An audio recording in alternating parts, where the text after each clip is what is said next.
Hey guys, இன்னைக்கு காலையில் எழுந்திரிச்சு சமைக்கலான்னு நான் ரெடி ஆனேன். எனக்கு முன்னாடி இவங்களும் எழுந்திரிச்சு என் கூடயே ரெடி ஆகிட்டாங்க கலாட்டா பண்ணுறதுக்கு. அதில் கை வைக்க வேறு போனாங்க. சூடுன்னு சொன்னோடனையும் பயம் வந்துருச்சு. அதுக்கப்புறம் அதை கிளறி சாப்பாடு ஊட்டுறேன்னு சொல்லிட்டு அலப்பறை பண்ணிகிட்டு இருந்தாங்க. எப்படியோ இவங்கள சமாளித்து அவங்க அப்பாவை ஒர்க்குக்கு அனுப்பிச்சாச்சு.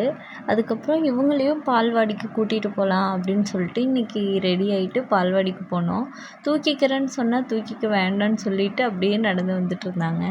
அங்கே போயிட்டு கொஞ்ச நேரம் விளாண்டுட்டு இருந்தாங்க. அங்கே போயாச்சு நம்மளை ஃப்ரீயாக விடுவாங்கன்னு பார்த்தா அங்கே போயும் அது மேலே இது மேலே ஏறி கீழே விழுந்துட்டு இருந்தாங்க. 12:30 போல் சாப்பாடு கொடுத்தாங்க. அங்கேயே சாப்பிட வச்சாச்சு. கொஞ்சம் கலாட்டா பண்ணாங்க. எப்படியும் சாப்பிட வச்சு தூக்கிட்டு வந்தாச்சு. தொட்டில்லையும் போட்டு தூங்க வச்சுட்டேன். அவங்களுக்கு ராகி முளைக்கட்டை வச்சுருந்தேன். அதை எடுத்துகிட்டு போய் வெயிலில் போட்டு வந்துடலாம் அப்படின்னு போயாச்சு. ஸ்நாக்ஸுக்கு பாப்பாவுக்கு இப்போ வரைக்கும் ஃப்ரூட்ஸு, வெஜிடபிள்ஸு, நட்ஸு இது மாதிரி தான் கொடுக்குறேன்.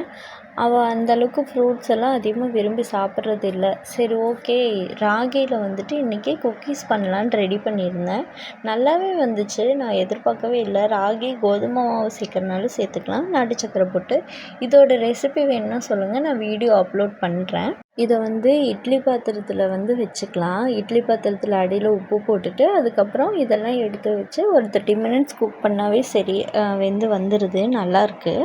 அதுக்கப்புறம் இடையில இவங்க தொட்டிலேருந்து ஆடினாங்கன்னு போய் ஆட்டி விட்டு வந்துட்டேன். ஈவினிங் டைம் ஸ்நாக்ஸுக்கு எனக்கு வடை, பருப்பு வடை செய்யலான்னு தான் ரெடி பண்ணியிருந்தேன். அதுக்கும் மிக்ஸி போட்டோன்னே ஆடினாங்க. போய் எப்படியோ ஆட்டி விட்டு மறுபடியும் இதை ரெடி பண்ணி வச்சுட்டேன். சரி, இதை பொரிக்கலான்னு நினச்சேன். பட் இருந்தாலும் குளிச்சுட்டு வந்ததுக்கப்புறம் சூடாக போட்டு எடுத்தோம்னா நல்லாயிருக்கும். டீ கூட வச்சுக்கலாம் அப்படின்னு சொல்லிட்டு இதெல்லாம் போட்டு பஞ்சு மட்டும் வச்சுட்டு போயிட்டேன்.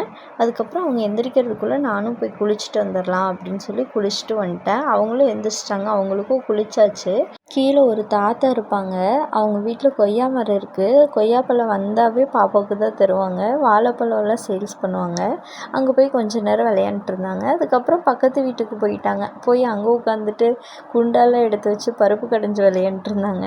அப்புறம் சரி கூப்பிட்டா வரல. அதுக்கப்புறம் நானும் விட்டுட்டு வீட்டுக்கு சப்பாத்தி செய்ய ஆரம்பிச்சிட்டேன். இதுக்கு உருளைக்கிழங்கு மசாலா பண்ணிக்கலாம் அப்படின்னு சொல்லி யோசித்தேன். அதுக்கப்புறம் மறுபடியும் மசாலா பண்ணுறதை விட ஒரு ஸ்டஃபிங் மாதிரி பண்ணி வச்சிடலாம். இன்றைக்கி அவர் லேட்டாக தான் வருவார். சாட்டர்டேங்கிறனால கொஞ்சம் லேட்டாக தான் வருவார். அதனால் சரி, ஓகே, இதுவே பண்ணிடலாம், சிம்பிளாகவும் இருக்கும்ல அப்படின்னு சொல்லிட்டு இதுவே பண்ணிட்டேன். அதுக்கப்புறம் இடையில அவங்களுக்கு பசி ஆயிடுச்சு. போய் சாப்பாடும் ஊட்டிகிட்டு வந்துட்டேன். அவங்களுக்கு இட்லி தான் சுட்டிருந்தேன். சாப்பிட்டாங்க. நான் சப்பாத்தி சுட்டுட்டு இந்த பரோட்டா மேலே இது மாதிரி தான் ஸ்ப்ரெட் பண்ணணும். இது மாதிரி இந்த ஸ்டஃப் ஸ்ப்ரெட் பண்ணிவிட்டு அதுக்கப்புறம் ரோல் பண்ணி வச்சிட்டோம்னா அவங்க வந்ததுக்கப்புறம் சர்வ் பண்ணிக்கலாம். நம்மளும் சாப்பிட்டுக்கலாம். நல்லா டேஸ்ட்டாக இருக்கும். இதோட ரெசிபி வேணுனாலும் கேளுங்க, வீடியோ அப்லோட் பண்ணுறேன். இடையில பாத்திரம் கழுவுற வேலையும் இருந்துச்சு. அதையும் முடிச்சிட்டேன். அதுக்கப்புறம் மறுபடியும் வீடும் கூட்டி வச்சாச்சு. இதுக்கப்புறம் இதெல்லாம் செஞ்சதுக்கப்புறம் இன்னுமே பாத்திரம் ஆயிடுச்சு. அதையுமே நைட்டோட நைட்டாக கழுவி வச்சிடலாம் அப்படின்னு சொல்லிட்டு கழுவியாச்சு.